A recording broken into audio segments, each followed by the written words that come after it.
Good morning. Yep, I'm in bed still. Day 14 of week 2. So today's a rest day.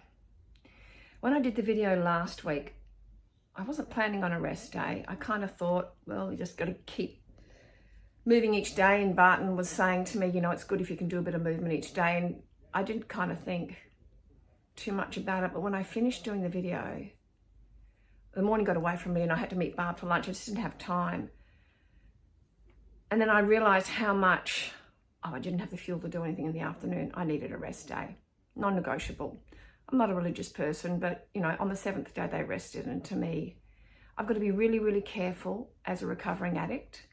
For those that I haven't met before, Cynthia Morton, 63 years of age, recovering drug addict, clean and sober, one day at a time. For the last 30 years, have in the past been, well, like any addict, I can use anything healthy to become obsessive with. So day of rest seemed like a good idea. So every Friday when I make this video, this will be a day of rest.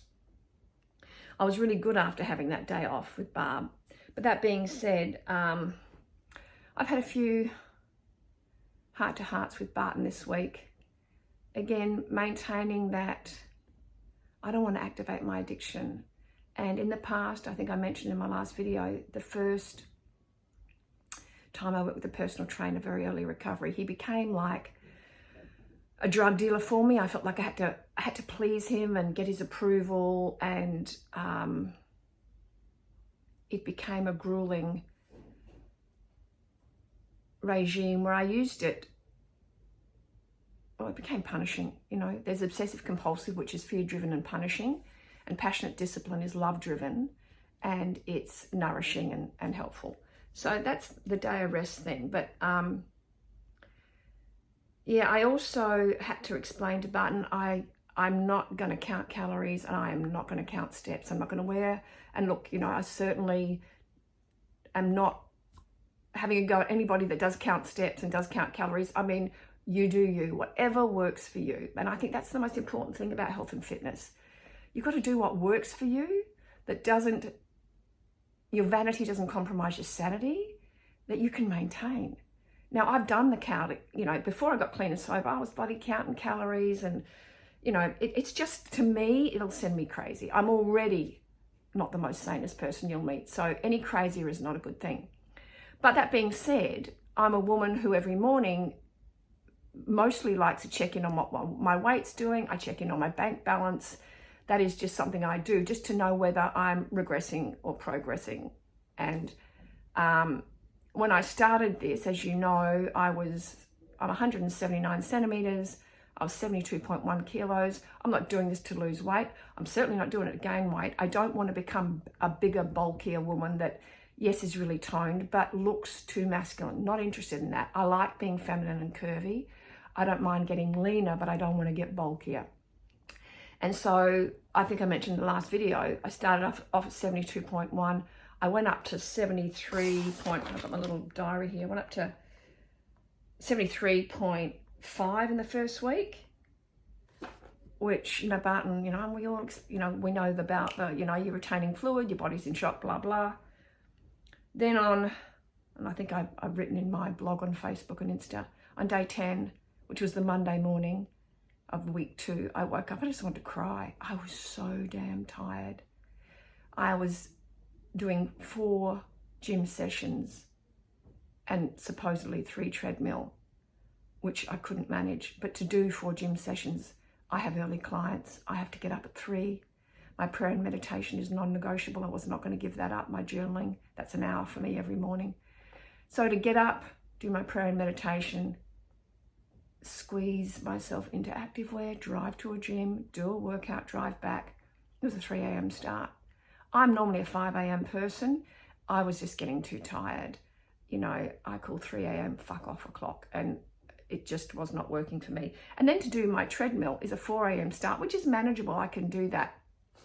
So by day 10, and also for the elderly women like myself, my HRT patches would just sweat off. And then I wouldn't notice, and then, and estrogen's a very delicate component of sanity for women at any age.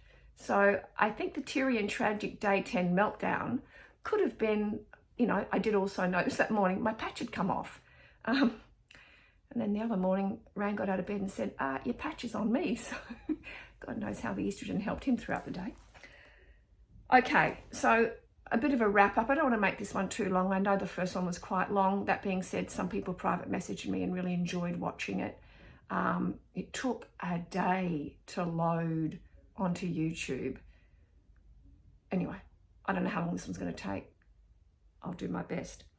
But this morning, day 14, I woke up. What's happened is I told Barton, I'm not counting calories. I'm not counting steps. We moved into 3 gym days, but I'm only doing 1 3 a.m. So I'll do a gym day midweek, and then Saturday, Sunday do the gym with Ran, and we can just mooch along when we wake up in the morning. So just 1 3 a.m. The other the other 3 days will be, so 3 days gym, 3 days treadmill. 4 a.m. is doable for me, and I can just get up at home and do that. So that felt better. I was eating too much food. I was feeling sluggish. The protein is really filling, so I've trimmed my food back. I mean, I like to eat when I'm hungry, so I do a big salad. So I'm having a lot of protein. I'm actually not hungry, you know, and if I am hungry, I think you've probably seen in one of my food diaries, the photo ones, there's this really cool, you get it from Woolies, just shredded breast chicken. And honestly, sometimes I just grab a cupful, and couple of things I'm doing with it. If I kind of want a bit of a Mediterranean, I put fresh basil, some lemon juice and salt and pepper through it. It's yum. If I want to kind of go a little bit Middle Eastern, I put orange juice, salt and pepper, a bit of garam masala through it, and toss it. It's yum. And then if I want to go a bit Asian, I put lime juice, some chopped coriander, chopped mint, and it's yum. Just easy and yum. As long as I've got yum, I'm fine with food. So I've been doing that, a lot of sashimi. Yeah, so food's good. And this morning I'm weighing 71.9. So it's only 200 grams down from where I started. And as I said, I'm not doing this to lose weight. But if I do shed a little bit, that's fine. For me, it's all about being able to fit into my clothes. I love clothes. I love fashion. I've got, I've got a wardrobe that I've collected from around the world. I don't want to not be able to wear that stuff. So feeling really quite comfortable in my body this morning. What's going to be interesting, when you get clean and sober, they talk about doing 90 minutes in 90 days. And the whole 90-day thing is very interesting because 90 days, 12 weeks, give or take, is a season. And they talk about the 3-staged process of the first 30 days. You uncover your addiction, you uncover your dysfunction, you uncover your shadow self, which is an ugly time. It's not nice for us to see. The second 30 days, you discover ways of self-care and self-regulation and new possibilities. And then the last 30 days, you recover self-respect. So in this little 60-day program I'm doing with Barton, I've divided it into 3 lots of 20 days. So I'm day 14 of the first day 20, where I'm uncovering what's too much and not enough. I'm uncovering how fragile I am psychologically around, being the boomer that I am. We know boomers, us boomers, brought up by the traditionalist generation, have trouble partnering each other, and that all comes from partnering ourselves. So not allowing my emotions to take over, but also not becoming too regimented and too dogmatic, and that sweet spot of calmly asserting what will work for me is a work in progress. I've uncovered that in this first 20 days. It'll be interesting to see in the second 20 days what I discover, and in the last 20 days the new self-respect that I recover. Also found I'm really grateful. My partner Ran has been coming to the gym with me. My Barton and Casey are in Thailand. And for me as a dyslexic, I have dyscalculia. With dyslexia, there are many, many different forms. I don't have left and right. I have trouble with numbers. I can do even numbers. I can add even numbers up very easily. And I don't know, it's interesting with different forms of dyslexia. I can write, but I have trouble retaining reading. So if you ever borrow a book of mine, it's tattooed with different color highlighters because the color on the highlighter helps me retain it. And so I'm quite retentive. I create whenever I'm working with a client. It's almost like when I listen to them for the first time, it's like I'm watching it. Maybe it's a mini series on The Sopranos or a Seinfeld or a Real Housewives, but I create characters as they're talking to me, and I create a story reel in my head. So the next time I see them, it's almost like watching episode 2. I can bring it forward because I've created story. But anyway, I have dyscalculia. So going to a gym and working out what weights to put on what machines and what muscles I'm supposed to be working and what I'm doing, because my body's in a bit of shock, and I'm really laying down some new neuro pathways because I'm doing some exercises that my body has never done. I'm 63, my body's never done this.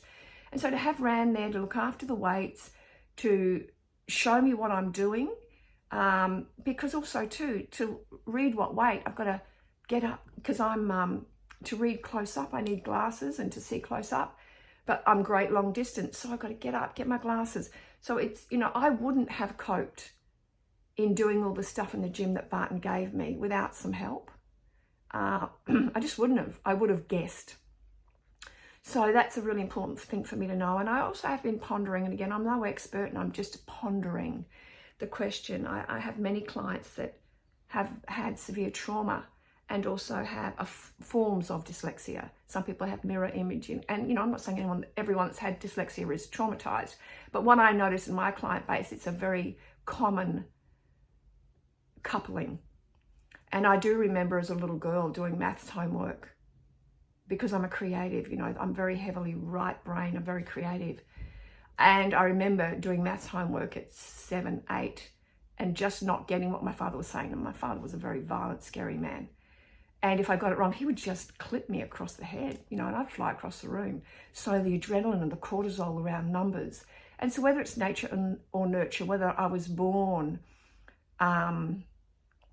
disconnecting from numbers anyway, some people just aren't great with numbers, or whether it was through the trauma. And I remember my psychiatrist in the early days when he was explaining to me how chronic post-traumatic stress works. And he said, Cynthia, there are parts of your brain that won't repair. The bridges are down, but we can create new neuro pathways, which I found very encouraging. It's a bit like you don't chat to an amputee and say, just get over it. There's no new leg going to grow. It's severed. And for some trauma survivors, there are some psychological parts of us that are severed, but that doesn't mean, it's not a hall pass to give up on yourself. It means you create new ways. And that's what creativity is, finding a new way to learn and grow. And I think one of the most important components as we get older is remaining teachable. My sons and my granddaughter teach me so much about where I need growth, what I need to improve on. I am a very flawed human being. I stuff up on a regular basis. But I think what I love about the elders in my life, the women, in their 80s and 70s that are older, they remain teachable. They'll apologize to their kids when they get it wrong. They'll, there's a lot to learn from younger generations, but it's also important to not, I know I talk a lot about being a boomer. I'm a proud boomer. There are assets and liabilities to every generation, and we know that our children and our children's children will challenge them and let them know what their generation missed and didn't do well. Anyway, long story short, that's enough from me today. It's been an interesting week too. I'll be back here next week for week 3. Thank you for all the private messages, lots of beautiful private messages. So please feel free. Barton's going to do each week. This is my little snapshot. Barton's going to do one from the angle of a personal trainer. My God, that man's a saint. He's been so helpful. And I also want to thank Ran, my beautiful partner. He has been such a gentle giant. He's been really patient. And without that, I probably wouldn't have been able to stay the course and do the accurate exercises and all of that. So hang on, I had a few notes. Let me just have a sip of coffee and just double check that I haven't missed anything I wanted to say.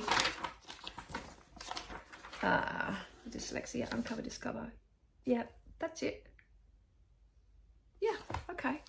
I'll see you next week. Hope you have a good week. And probably time to get up my jammies and start the day.